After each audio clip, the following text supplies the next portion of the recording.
I'm Bruce Lorincz, and this show is called Bruce on the Loose. I talk to the business community here in Wadsworth, city government, school system, and several people throughout Medina County. Recently, we did a show with the Wadsworth wrestlers. Coach Wenger was on with 3 of his very fine wrestlers, and it was a very good show. I hope you can watch that, along with Phil Horaceberger, who's kept the scorebook for boys and girls basketball for over 30 years. You can watch those shows and others on WCTV.com. Abby Haake is with us today, and she really has a wonderful music background. And Abby, thank you for joining us today. And your program is called Kindermusik? Yes, that is correct. Thank you for having me. What has been your educational background? So I have my bachelor's, master's, and doctorate in music performance. My doctorate is a Doctor of Musical Arts, so unlike a PhD that would be research-based, it's performance-based, recital-based. Wow. And then, of course, I have my Kindermusik licensure. Okay, what about, how long have you been in the Wadsworth area? We moved here in August. We built our forever home in Wadsworth Township. I have 2 boys that are in Wadsworth schools. And how is your stay so far? You're coming up on a year. Did you make a good decision coming to Wadsworth? We made a wonderful decision. I'm originally from West Virginia. Okay. My husband retired from the military after 22 years of active duty service, and we're now about 2 hours from my family, and we love it here. We absolutely love it. Well, you have to tell your husband thanks for all his service and helping out the country so very, very much. Yes. Abby, why is music so important in all of our lives? Whether you just like listening to it, whether you're singing, whether you're playing an instrument, there are so many benefits. You know, if you think about physiologically what music does for us, it can calm down our anxiety, it can lower our blood pressure, lower our heart rate, relax us. It can evoke memories. Some good, some maybe not as good, but it can remind us of people, it can remind us of times, but it can also help us learn. Because the cool thing about music is it's one of the only things that engages all of the brain at the same time. I mean, think about how cool that is. All parts of the brain being powered up at once.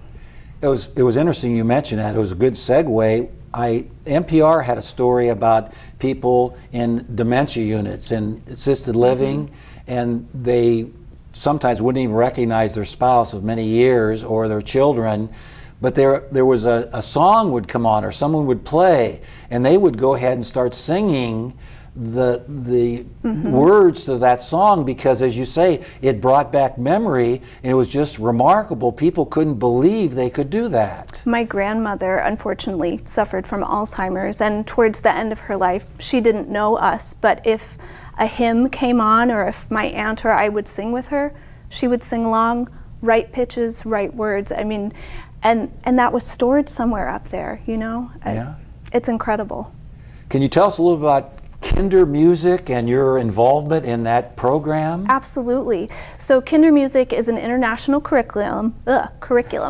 If you were in a class in Japan or Australia or Michigan, Tennessee, right here in Wadsworth, it would be the same generally. Of course, every teacher teaches differently, but its origins are in Germany, and Kindermusik literally translated as children's music. And Dan Pratt, the founder, brought the curriculum back to the United States in the 70s because, like I said, we know that music causes the brain to be engaged and all parts of it to be engaged. We use it as a conduit for learning. So we're working on skills like fine and gross motor skills, language acquisition, literacy, sharing, turn-taking, critical thinking, memorization, problem solving, but kids are having fun. We're singing, we're dancing, we're playing instruments.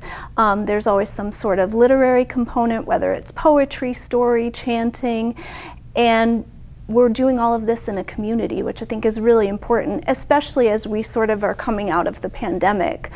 And for the caregiver, because this is a class where mom, dad, grandma, the nanny, whoever comes with them is participating as well, it's great bonding time. I mean, it's 45 minutes of you with this child without your phone or the phone ringing or something else taking your time. and the caregiver can kind of take a back seat, be involved as you indicate, Yes. but really you are probably the focal point of changing activities and doing things with the children. Yes, but the caregiver role is super important because part of the Kindermusik philosophy is parents, and we can use caregiver, are the first and best teachers, and so it's a class where they're really involved as well. How long have you been involved in the program and wherever you came from? I think Tennessee you Clarksville, mentioned. Tennessee, yes. How long had you taught the class there? So I owned a studio there for over a decade. Okay. And I got certified when my youngest, who is now 12, was a baby because there was nothing in the area for moms with little children to do. There were music programs in Nashville, but that was about an hour drive. And my husband said, well, you could do that. And so I got my certification and started teaching. Why is music a lifelong passion? Someone maybe is in the band here, and Wadsworth has a very good music Yes, program, yes. I might add. And then we have a community band. And then people can play, you know, an orchestra instrument in a band, maybe in church, or, you know, again, they could be in theater. Yes. They can be in so many other things and can keep those fires burning. Yes.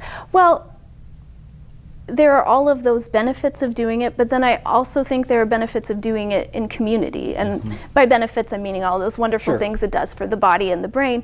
But I think you can't underestimate or discount the beauty and the benefit of being with other people with the same goal. I mean, it's like a team. Instead of a sports team, it's a music team. When would you suggest that students get involved? You know, I think sometimes I think about foreign language, that we introduce foreign languages to students and they really pick it up very quickly, or technology. Yes. I mean, you know, we certainly can learn from and I did student teachers at University of Akron, and one thing they were always very expert at was technology. So is there a recommended time when we begin this music education? So Kindermusik actually starts as soon as the adult is wanting to bring the baby out. I've had children in class that were as young as 4 weeks. And of course, it's going to be very different with a 4-week baby than a 4-year-old. But it's that exposure to music, it's that listening, it's that movement to the music, it's that hearing song and rhythm and chant repeated.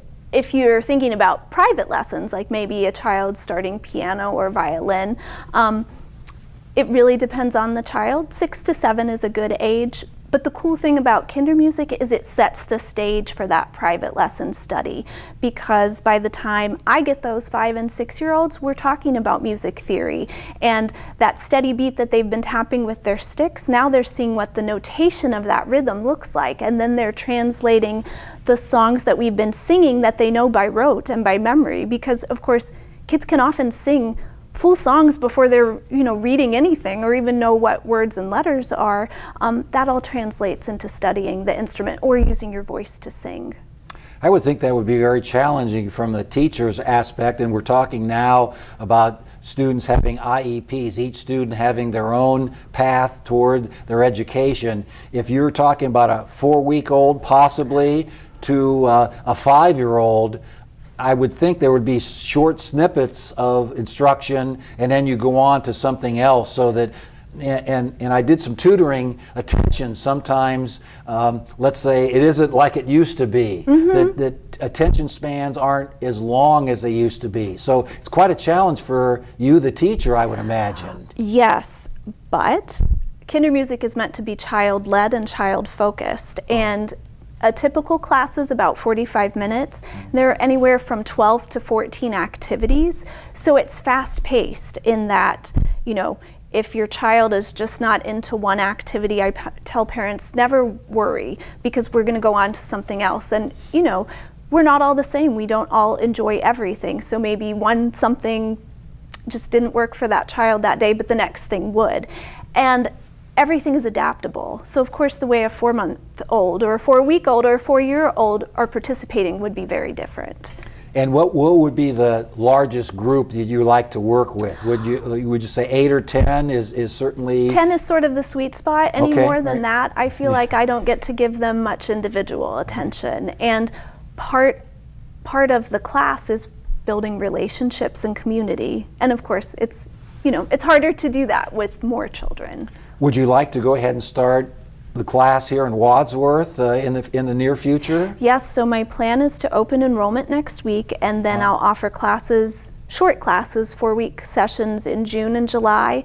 And then I typically offer a fall semester of 12 weeks and a spring semester of 12 weeks. Well, that's quite ambitious Yes. goal. But again, I would imagine word of mouth. If someone would come to the first session and talk to other people, it really kind of blossoms and grows after a point. Is that what happened in your former state of Tennessee? That you had ample participation near your end of your tenure there? I did. I had about 70 families that I would see every week. And truly, it's an honor to share music with them, but also to share in their lives. Women would come with one child originally, and then in a couple years there might be 2, or I would be experiencing life with them. And some of my families, met me when I had a 1-year-old, and then I had another child, or they, would empathize when my husband was deployed all the time, or that sort of thing. So, yes. So I understand you walk the walk. You are a organist at an area church. So you're just not doing this kind of on the side and do other things. You are an organist, and my daughter is a minister in Connecticut, and organists are kind of hard to find. We are a dying breed, yes. I am an organist. I started playing when I was 15. I won't tell you how old I am right now, but it's been many years. I'm not asking, Abby. But yeah, we are a dying breed. But music is, sometimes I think, would I have done something differently? And I'm so lucky that, especially with my husband's military career, that I've been able to do what I love, musically, for sure. Well, certainly the arts seems to be a turnaround, and more people are interested in the arts. Yes. The school system, very fine speech and debate program, the band, the choir. WCTV has those taped, and they're some of the highest viewed shows that we have, and it just shows that the arts and art itself really can't be forgotten, and it really does help those creative students, doesn't it? Absolutely, absolutely. Tests have also showed that those students that are involved in arts and the music score higher on the SAT and ACT. Can you explain that? Well, think about it. When you're singing in the choir, playing your instrument in the band, you are working on your language skills, you're working on your hearing skills, but you're working on memory, and you're working on problem solving. And all of that plays right over into testing. I think, science doesn't understand it all, but it certainly makes sense that there are those relationships. I mean, when you're strengthening day in and day out at your rehearsals, it spills over to academics as well.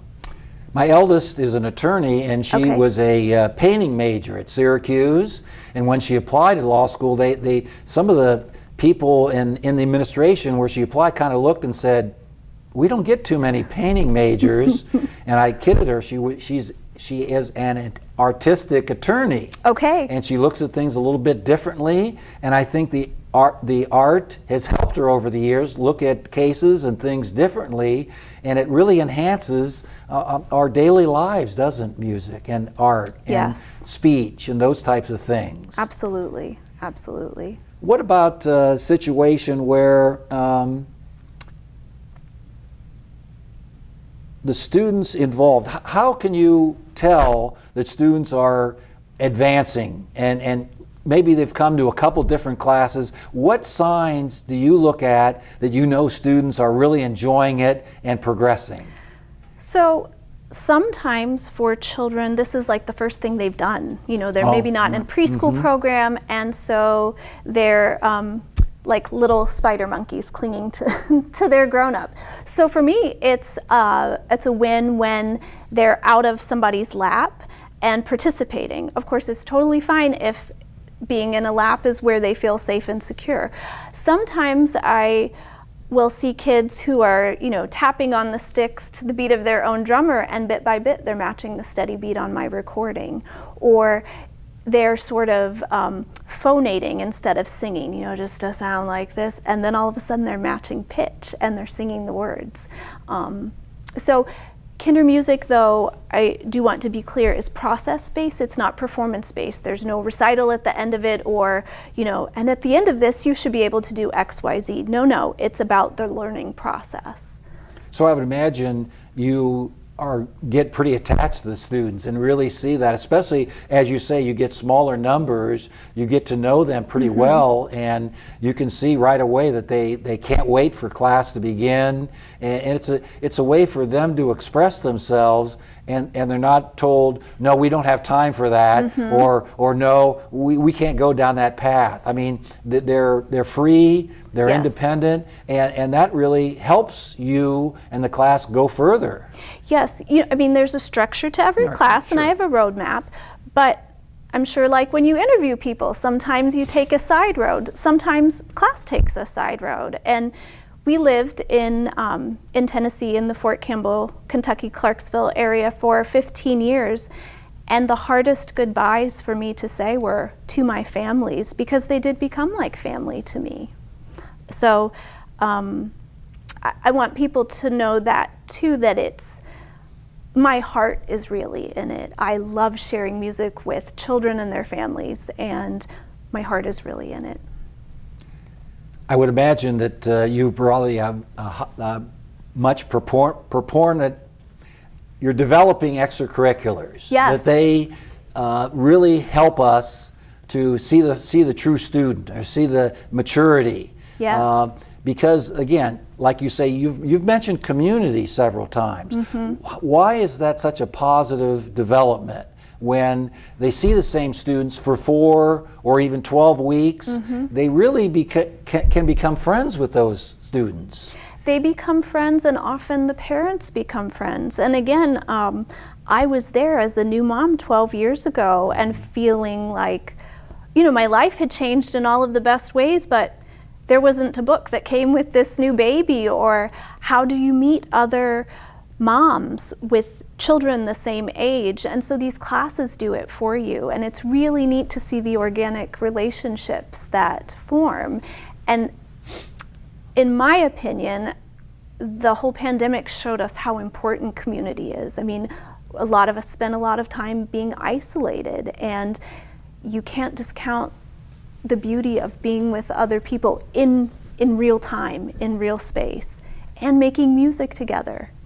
Sociologists have commented that people have picked up new hobbies during the pandemic. They couldn't get out and about, maybe even going to restaurants or theater, and we've seen a lot of theaters unfortunately close in our immediate area. But sometimes students could and have picked up hobbies that they can stay with for years to come. Yes, and to me that's the thing with music. My 7-year-old plays violin, and my 12-year-old has taken trumpet. He's on a hiatus for a while. We'll see what happens. Right. But when they're 50, they can still do these things, and it doesn't have to be perfect, and it doesn't have to be performed on a stage, but there's some inherent joy in creating, in my opinion. And so yes, music can be something that lasts with you your entire life. It does, whether you're a professional, an amateur, you just like listening to it.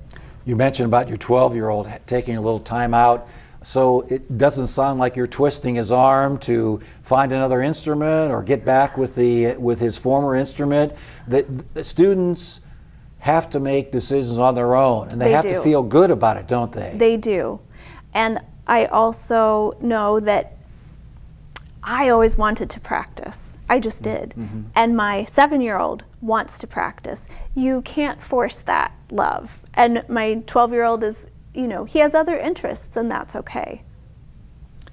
Do you learn from the students? All the time. Sometimes I thought that I really learned a great deal from student teachers and their approach and their way of dealing with issues and students, and it's a two-way street. as an instructor, I gave them hints and told them how I would do it, but a lot of times they would find their own path, and I learned a great deal from my student teachers. Do you learn from your students? Every time. Like I said, sometimes we take a detour in class because of the direction that they're leading me. Sometimes I think that I've mapped out all the strategies for an activity, and then a student shows me something that I hadn't thought of before. I welcome, I posted on Facebook last night a post in the Wadsworth group just to announce that I'd be starting this, and several folks asked if I welcome children with special needs, and that answer is unequivocally yes. And often my children with different abilities teach me the most and challenge me to think outside of the box for how to make an activity accessible for everyone. And that's a really important idea in Kindermusik, is every child should be able to participate in a way that's appropriate for them, no matter what abilities you have or don't have. So you have a special needs student in your class. How much longer in planning would that make? And how much on a typical day, how long do you plan for that 45-minute session? At the beginning of every semester, I go through and I make all of my lesson plans. And then from week to week, I'll tweak them. I'll see like, oh, well, last week this didn't go so well, or this class is really energetic, we need a lot more gross motor activities, or this class is quieter, I think more instrument play-alongs would be good for them, or this class has lots of kids that haven't had a lot of socialization yet, we need to really work on sharing and turn-taking. And so when I have children that maybe aren't neurotypical or have different abilities, I have to observe in some ways, and it is a challenge, and it's a good challenge for me because I want to be inclusive and I want the classroom to be a safe space for every child to be affirmed and valued and participate. So it depends on the child and what we need to modify, but we can. And sometimes it causes me to think a lot, and that's good. Abby, I think I need to call you Wonder Woman. You have a student, a child under 1 year. You have a couple people with special needs, and you have people that students that need to get up and move and really be themselves. Boy, that's a lot of planning. It's a lot of planning, and I wear an Apple Watch, and it's a lot of movement too. Sometimes my watch will log a class as exercise. Well, that's what we sometimes forget. Kinesthetic learning. It is really important, and some students are kinesthetic learners. Yes. They don't learn by verbal, even written, but boy, if they do something, they can certainly retain that, can't they? 100%. If you think about how we learn language, it's all just sound until you think, oh, table. You associate an object or a person or a movement or a something. And so for my friends that need to move more, a lot of our chanting might be the word as we're doing the action, and that sort of thing. So you're totally right.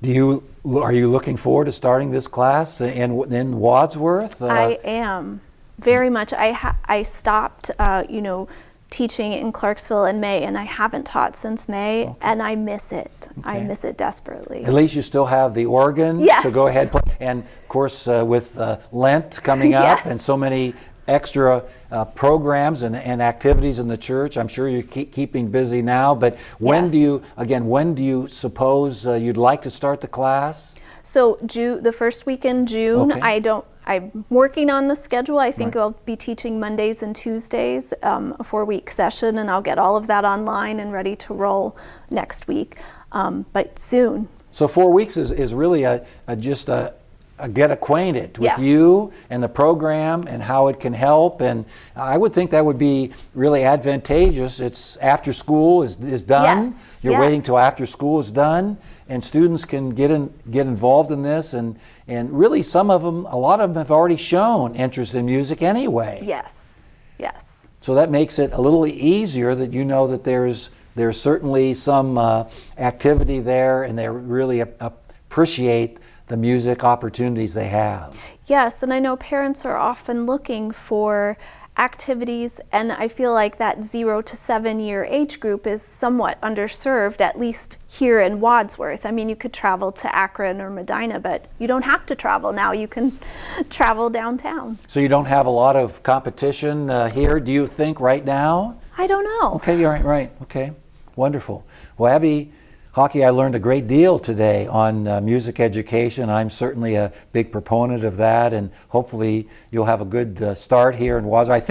I think very positive. You're starting and letting people know ahead of time about Yes. it, and the parents and grandparents and guardians can really bring their students and take advantage of this. And thank you for your time. Thank you for having me. Thanks for viewing Bruce on the Loose, and I will be back next week with another show. Thanks for viewing.